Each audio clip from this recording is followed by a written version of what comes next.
Subscribe to our YouTube channel and press the bell icon to get the latest updates.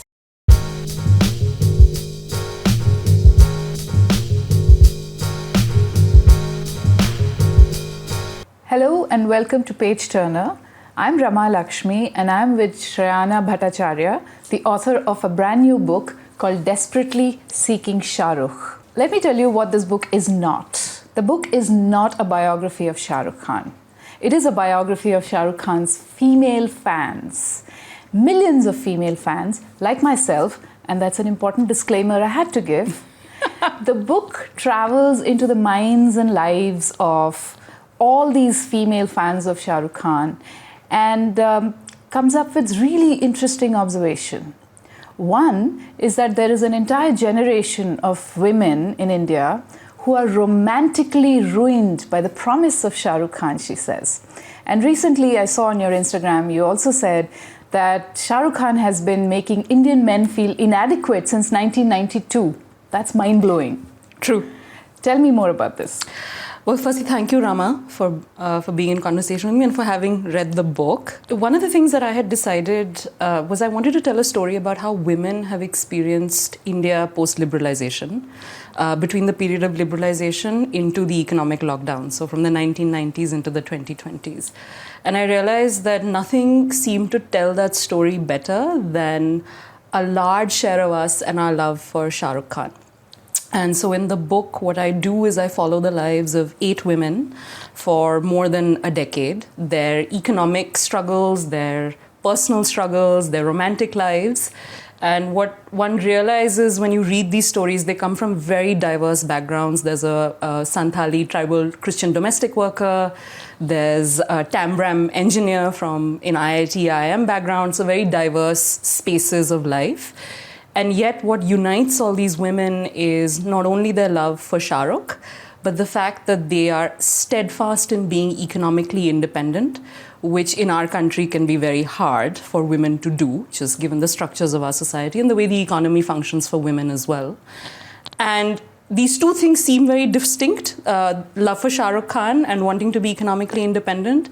But my endeavor in the book is to actually show you that these two are extremely intrinsically connected, because what's happening is with each struggle, each opportunity that is lost, feeling strangulated by the kind of masculinity and social structures that one faces in life, women escape into the arms, the fictitious arms of Shah Rukh Khan, and the love that his icon seems to provide. The power of that comes from how unloved so many women feel across classes, across religions in India. So that was the hope with the book. And you're saying he's fueling this dissatisfaction that women feel in their relationships and marriages. I don't think he fuels it. I think that if you read the stories of the women in the book, you realize that structurally there's just so much dissatisfaction because of just the nature of our society, just personal freedoms, economic freedoms. India is one of the countries which has the lowest rate of female mobility, just the ability to just access public space, one of the lowest employment rates in the country. And given these circumstances, the fact that these women are trying to still stand on their 2 feet, there's inherent dissatisfaction with the way society doesn't really reward women the same way that men's endeavors, at least outside the home, are. And he essentially gives voice to that dissatisfaction. I also think he gives voice to a dissatisfaction which is domestic. So one of the things that fans will always say to me, and through the book, irrespective of whether you live in rural Jharkhand to posh Jorbagh, one common thing everyone said was, have you noticed that he's always in the kitchen? And even in his David Letterman interview, he's cooking dinner for David Letterman. In DDLJ, he's peeling carrots with the women in the kitchen. And that speaks to the fact that so many women who are working outside the home and also constantly working inside the home are so exhausted because India is one of those countries where it's in the bottom 5 when it comes to the share of men helping in housework. And seeing men play that role of emotional support, domestic support within the home is something that has captured the imagination and the general dissatisfaction of just having to be so lonely in the kitchen and lonely in the workplace. And he speaks to that. So I wouldn't say he fuels it. I think he's given voice to it. And I also think he certainly has, I think, for a certain class of women, upper middle class, elite women, English-speaking fans, I think what he has done is he's sort of redefined masculinity in that, you can have a man who's essentially helping you in the kitchen, providing you emotional support, loves you the way he does, looks the way he does, kisses the neck, which is a big theme amongst a certain group of people, knows what to do with a woman's body, and yet is also extremely thoughtful in his interviews about secularism, the economy, what the direction of India should be like. And I felt that through the interviews, I realized that this was a set of interactions that women, particularly those who had a lot of easy access to media, which in India is still constrained, a certain class of women really fell for that mix. And you also say that a lot of women go watch his films alone. Yes. She calls it the silent solidarity of solitary women who go watch his films. What do the women tell you about why they watch these films alone? Well, one of the things we don't realize, Rama, is that actually watching a film is a very cumbersome task for most people in this country. Given that, let's start with ticket prices, they've skyrocketed, and the latest data from the National Family Health Survey tells us that only about 8% of women in the country report watching a film once a month in a cinema hall. And even to find free time to watch something on television, women particularly struggle because they're usually extremely busy between domestic work, between work outside the home. And they also don't have the income to be able to watch a film. And one of the reasons why I realized a lot of these women were watching films on their own was because they wanted a respite from all the bargaining of seeking money, seeking permission. Cinema halls are not considered safe in many places, particularly small town India and rural India as we call it. And so they were watching these films alone, one, of course, for the pleasure of just doing something alone and having and claiming that pleasure for yourself. But it has a very strong class dimension, which is that women from, the first generation of the middle class that's been created following liberalization, conservative families who expect women to just stay at home and get married and tend to housework. For them, the fact that they were watching a film for their own pleasure on their own is a way of flexing their economic muscle. And they flex the muscle and they're asserting their right to pleasure and they're asserting their right to use the money that they struggle to earn for themselves, which was actually a very important theme running through the book. And then you go and watch this man who, as I mentioned earlier, provides this kind of support and a very different kind of masculinity. So it's, to me, I think they're watching these films alone based on the stories that one has heard, largely to assert this right to pleasure on themselves, on their own terms, and to see what they want to see. Fascinating, fascinating. So Bollywood's always had these superstars, right? From Rajesh Khanna to Dev Anand to Shah Rukh Khan to Salman Khan. What would you say is unique about Shah Rukh Khan's female fans? Say if we were to compare it with Salman Khan. I wonder, and I don't have a statistic on this, I wonder what the female fan base of Salman looks like. Look, I'm not going to, obviously, because it's difficult to hazard something without having like full data on it. But what I will say is two things. One, if you look at Shah Rukh's icon, and I interview a bunch of film writers, people like Anupama Chopra and Nasreen Munir Kabir for the book.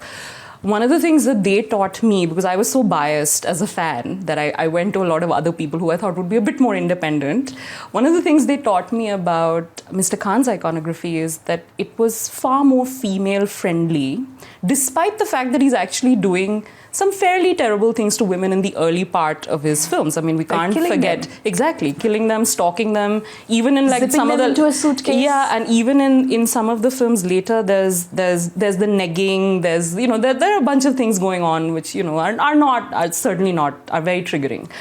However, because he on screen, and this is I think to his talent as well. I think we don't say much about also the fact that this requires talent to convey that register of adulation, admiration, emotional support, and love for women as he has on screen, it really spoke to women's desires to see a very different kind of man on the big screen on their televisions. And he did depart from previous models of masculinity, even if it is a Rajesh Khanna, certainly an Amitabh Bachchan, or any of the other big stars of the past.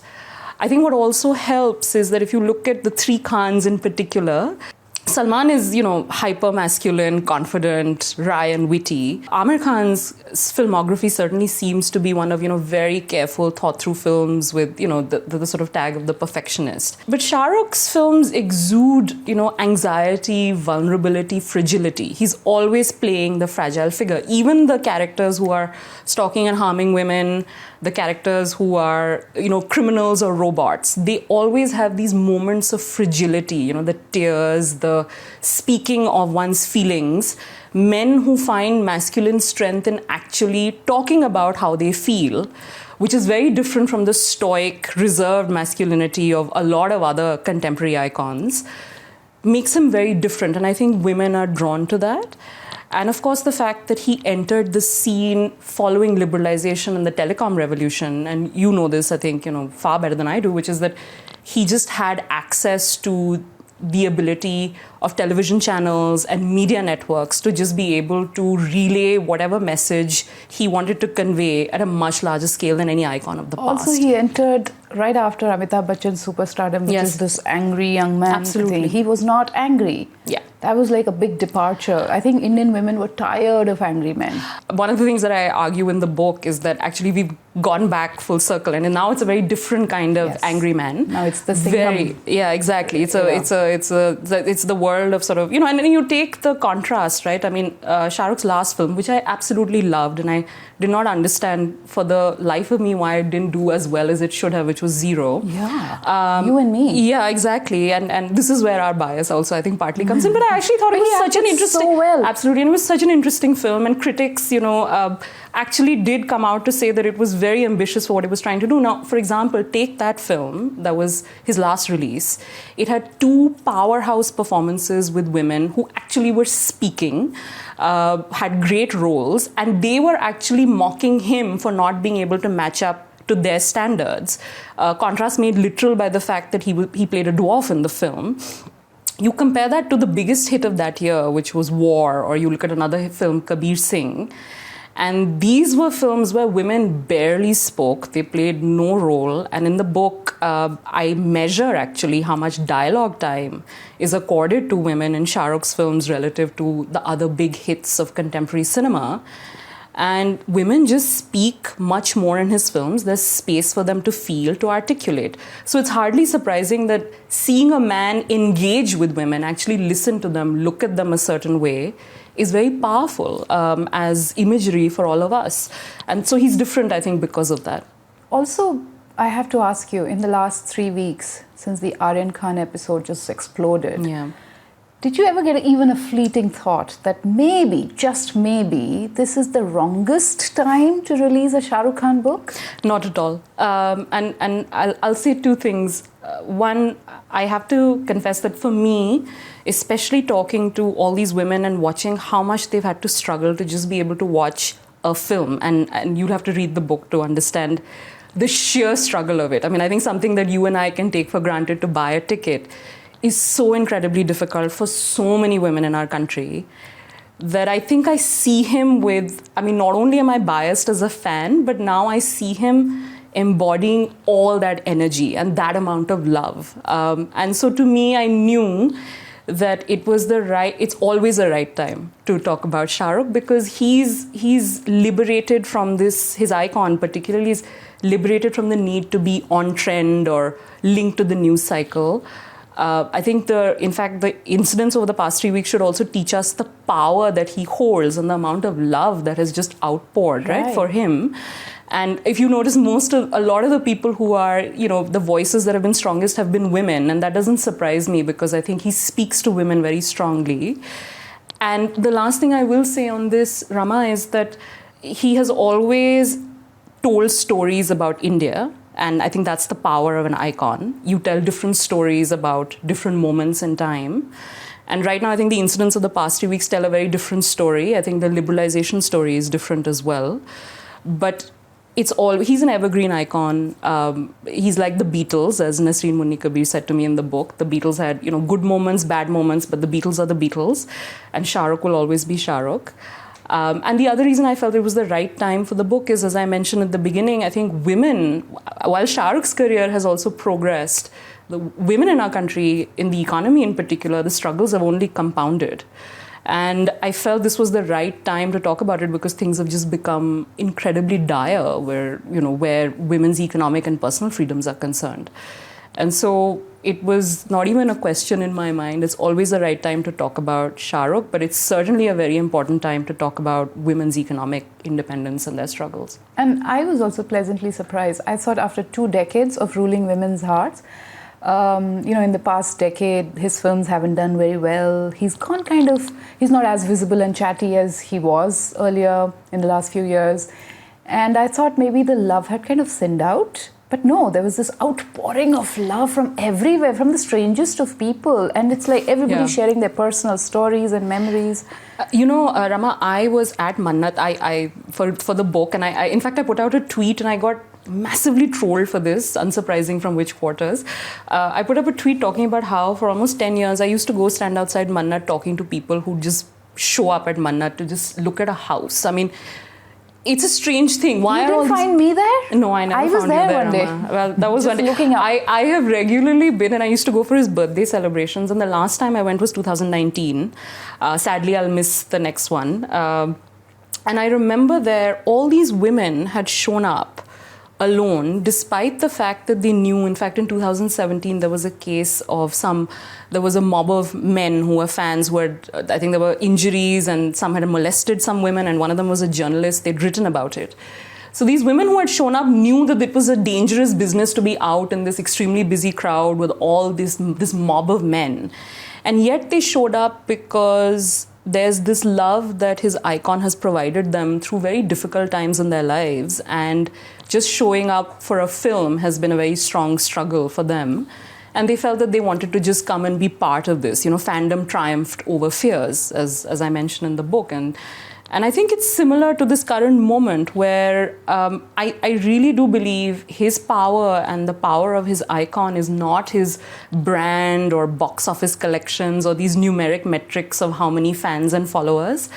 I think the reason his icon is so extraordinary is because so many ordinary people's struggles and their everyday lives have been tied up, because of nostalgia and also because of just the sheer love that he has shown on screen, the respite and relief he's provided.